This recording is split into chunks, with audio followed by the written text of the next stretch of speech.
ሰላም ጤና ይስጥልን ክብራትና ክብራን የቻናላችን ተከታታዮች፣ ይህ የቦርከና ክፍለ ከተማ ገቢዎች ጽሕፈት ቤት የማህበራዊ ሚዲያ ቻናላችን ነው። በዚህ ሚዲያ ላይ የተለያዩ የግብር ህጎች፣ አዋጆች፣ መመሪያዎችና ደንቦች ዙሪያ ላይ አንዳንድ ሀሳብ እያነሳን የምንወያይና ግንዛቤ የምንፈጥርበት ይሆናል። በዛሬው ርዕሳችን ከአዲሱ የደረሰኝ ህትመት ጋር ተያይዞ አንዳንድ ግንዛቤዎችን መፍጠር ስላለብን እዚህ ከጎኔ አንድ እንግዳ አሉ። ከእሳቸው ጋር ቆይታ የምናደርግ ይሆናል። እንግዳዬ ራሳቸውን እንዲያስተዋውቁ ጋብዛለሁ። እሺ፣ አንዋር ወዳጄ እባላለሁ። በቦርከና ክፍለ ከተማ የደንበኞች አገልግሎት ባለሙያ። ያው ወንድሜ ባነሳው መሰረት ዛሬ በደረሰኝ ዙሪያ አጠር ያለ ማብራሪያ ሰጣቸዋለሁ።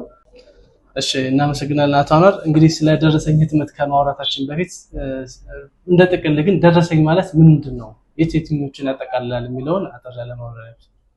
ደረሰኝ ባጭሩ ሁለት አይነት ደረሰኞች አሉ። ኤሌክትሮኒክስ ደረሰኝ እና የማኑዋል ደረሰኝ።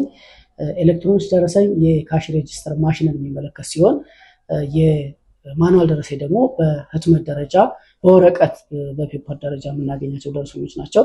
እነዚህ ደረሰኞች ብዙ አይነት ደረሰኞች አሉ። በመንግስት ተቋም የሚፈቀዱና ማንኛውም ተቋም ደግሞ ዝም ብሎ የሚያሳትማቸው ደረሰኞች አሉ። በመንግስት ተቋም የሚታተሙ ደረሰኞች ያው በግብር ደረጃ ለግብር መሰብሰቢያነት ወይም ደግሞ ለታክስ መሰብሰቢያነት የሚውሉ ሲሆኑ ሌሎቹ ለተቋሙ የማይፈቅዳቸው ዝም ብሎ ማንኛውም ግብር ከፋይ የሚያሳትማቸው የእቃ ማስተላለፊያ፣ የዋጋ ማቅረቢያ፣ የዋጋ መጠየቂያ፣ ለውስጥ ቁጥጥር የገንዘብ ወጪና ገቢ ደረሰኞችን ማሳተም ይችላሉ። ነገር ግን በተቋሙ ሊታተሙ የሚገባ የግዢ ማረጋገጫ፣ የገቢ መሰብሰቢያ ደረሰኞች በተቋሙ በኩል የሚታተሙ ናቸውና እነዚህ ደረሰኞች ቅድም እንዳልኩት በሁለት መንገድ ይከፈላሉ። የኤሌክትሮኒክስ ደረሰኝና የማኑዋል ደረሰኝ በሚል ማለት ነው። በገቢ ግብር አዋጅ ቁጥር 240/28 እና የታክስ አስተዳደር አዋጅ ቁጥር 241/28 መሰረት ከደረጃ ሀ እስከ ደረጃ ሀ መርሃ የነበሩ ግብር ከፋዮች ደረሰኝ አሳትመው ይጠቀሙ ነበር። የግዳጅና በፍላጎት ደረጃ ሀ በግዳጅ ደረጃ ሀና በግዳጅ ደረጃ ሀ መርሃ ግብር ከፋዮች ደግሞ በፍላጎት አሳትመው ይጠቀሙ ነበር። እስካሁን የፌዴራሉ የገቢ ግብር ማሻሻያ አዋጅ ቁጥር 1395/2017 ከወጣ ወዲህ ግን የደረጃ ፍረጃው በሁለት መንገድ ብቻ ስለሆነ ደረጃ ለና ደረጃ ሀሌታ ተብሎ ስለተከፈለ ግብር ከፋዩ ግዳጅ ደረሰኝ ሊጠቀሙ የገባቸው የደረጃ ሀሌታ ግብር ከፋዮች ብቻ ናቸው ማለት ነው። ደረጃ ለ ደረሰኝ እንዲይዙ አይፈቀድላቸው። መልካም። ስለዚህ በአዲሱ አዋጅ መሰረት ደረሰኝ መያዝ የሚጠበቅባቸው የደረጃ ሀ ግብር ከፋዮች ወይም የቫት ተጠቃሚዎች ብቻ ናቸው። እነሱ ጋር ተያይዞ አሁን በቅርቡ የህዝብ ተወካዮች ምክር ቤት ረቂቁን አጽድቆ ተግባራዊ የሆነው አዲስ የደረሰኝ ህትመት አለ። ይሄ የደረሰኝ ህትመት ምንድን ነው? ነባሩ ደረሰኝ ምንድን ነው የሚለየው የሚለውን እሷ ላይ በገቢ ግብር አዋጁ ማሻሻያ መሰረት ደረሰኝ ህትመት ላይ ብዙ የሚሰሩ ማጭበርበሮች ነበሩ። በደረሰኝ ብቻ ሳይሆን ግብር ከመሰወር አኳያ በጣም ብዙ የሚጭበረበሩ ብዙ ግብር የሚሰወርባቸው መንገዶች ነበሩና እሱን ለማስቀረት የፌዴራሉ የገቢዎች ሚኒስቴር በህዝብ ተወካዮች ምክር ቤት የደረሰኝ አጠቃቀም በተመለከተ አዲስ አሰራር አውጥቷል። ይሄ ምንድነው?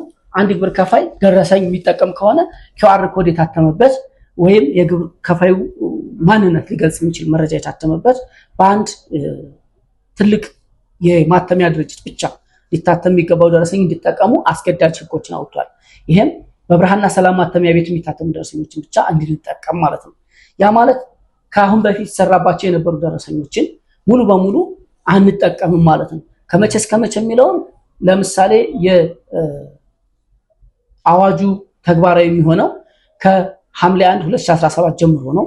ነገር ግን በአዋጁ መካከል የነበሩ ጋፕታዎች ስለነበሩ ግብር ከፋዩን በግንዛቤ ጥረት ያልቆረጣቸው ወይም ደግሞ ያልተሰበሰቡ ገቢዎች ስለሚኖሩ ከጥር 2018 ጀምሮ በኪውአር ኮድ ብቻ የታተሙ ደረሰኞችን እንዲጠቀም ማንኛውም ግብር ከፋይ አስገዳጅ ተጥሏል።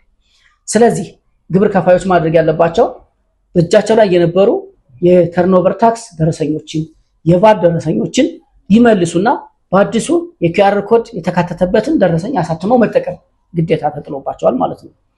በዚህ መሰረት አንድ ግብር ከፋይ እጁ ላይ ያሉ ደረሰኞችን ከጥቅም ውጭ መሆናቸውን በደብዳቤ ተገልጾ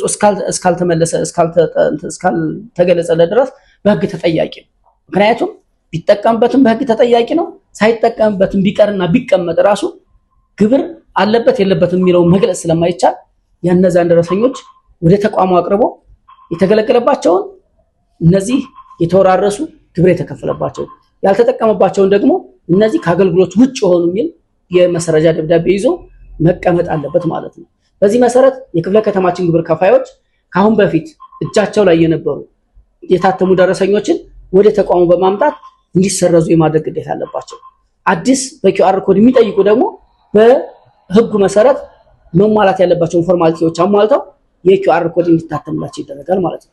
መልካም። በቀጣይ አዲስ ግብር ከፋዮች ደረሰኝ ማሳተም ሲፈልጉ የትኞቹ መንገዶች መከተል አለባቸው የሚለውን በሌላ ፕሮግራም እንመጣበት ይሆናል።